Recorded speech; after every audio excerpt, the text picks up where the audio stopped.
Has God ever promised you anything? Let's talk about it. David is sitting before God just after hearing the greatest promise of his life. God tells David, I am going to establish your house forever. I am going to do something for you that's going to outlive you. This is in 2 Samuel chapter 7, and David is overwhelmed. And what's interesting is that David didn't say, God, thank you for recognizing how special I am. He didn't say, I always knew that I was destined for greatness.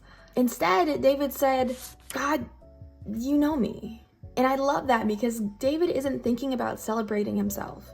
He's thinking about what God knows about him personally. And honestly, that's kind of scary because God doesn't just know David's victories. He knows David's failures, David's spiritual compromises. God knows the pride that David hasn't conquered, the fears that David doesn't talk about, the selfishness in David, the weakness in David, the failures still ahead, and yet God is still making this promise. Many people think spiritual maturity is discovering what makes you special. David discovered the opposite. The deeper David knew God, the less impressed he became with himself, and the more astonished he became with God. Because if God's commitment depends on us, or on me, I'm in trouble.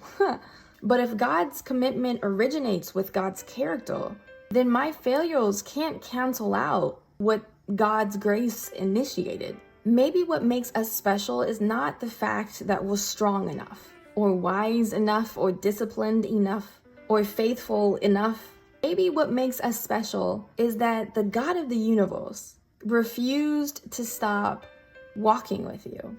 God is a cultivator. He plants, he prunes, he does the whole gardening thing. And no matter how slow the process feels, he remains committed to the work of his hands. David looked at God's promise and he said, this is happening because of you, God.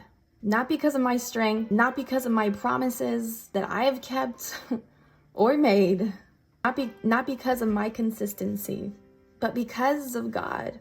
And maybe that's the deepest comfort of it all, that my grip on God has always been weak, but God's grip on me, on my life, has never been weak, has always been strong. My promises have no power, but God's promises has all the power.